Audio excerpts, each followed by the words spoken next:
Hello everyone, my name is Nathan and I'm from 9A.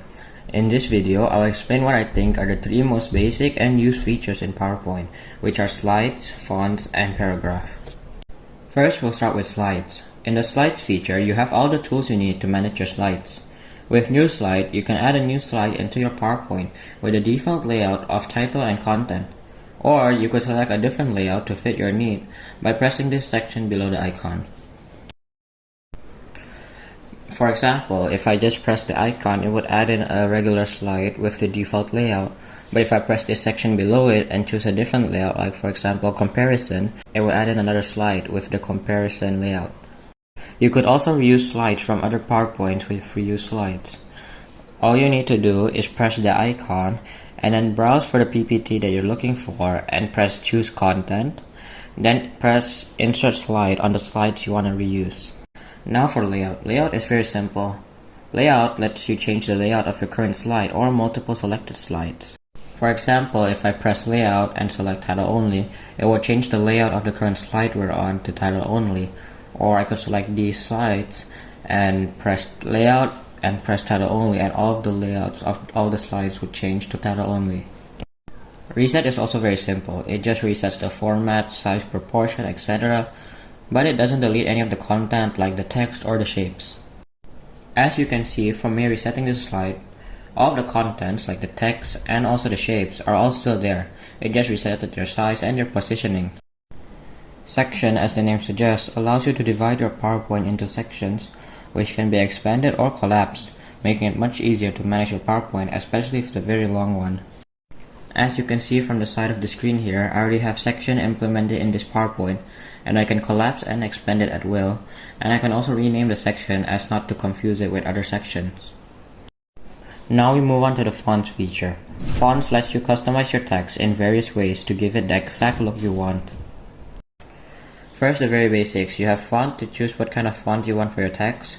For example, I can change the font of this text here to Times New Romans. You also have font size to change the size of the text. It's pretty self-explanatory.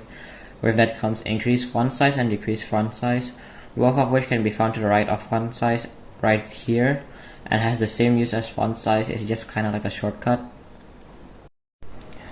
Now for the basic customizations, the ones that you'll probably use the most, which is bold, italic, and underline. There's also shadow and strike through, which isn't used as much.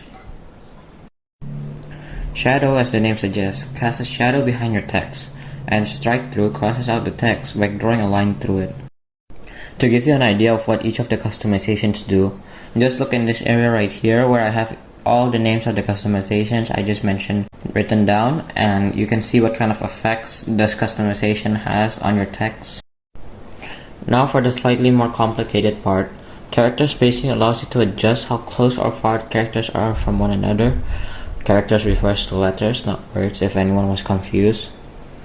For example, right here with the word hello, I can change how loose or tight it is by selecting character spacing and selecting loose or tight or very loose, very tight, normal.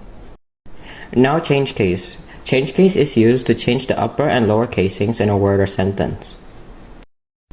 For example, I'm going to use the word hello again. I could make it all uppercase, all lowercase. I could make it sentence case to capitalize the first letter of each sentence. I could make it capitalize each word to capitalize the first letter in each word. I could also make it toggle case to switch the casing in each letter. Text highlight highlights the selected text similar to a highlighter. You can also change the color of the highlight to any of the 15 colors available. Now for the last customization tool in the fonts feature, font color. Font color changes the color of the selected text to any color you want, like red for example. Clear all formatting clears all formatting done to a selected text and just leaves the original unformatted text behind. Finally, for the last feature, paragraph. In paragraph, you have bullets and numbering, which is both used to make a list, the only difference being one uses symbols and the other uses numbers. You can also customize the symbols and numbers by pressing this arrow beside the icon.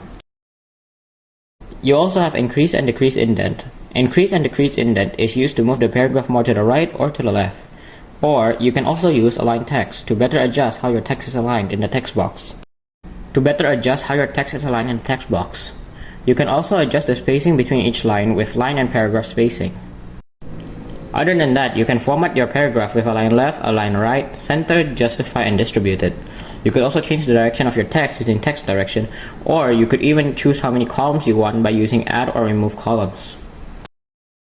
And that's it for this video. I hope you learned something through this video, and until next time.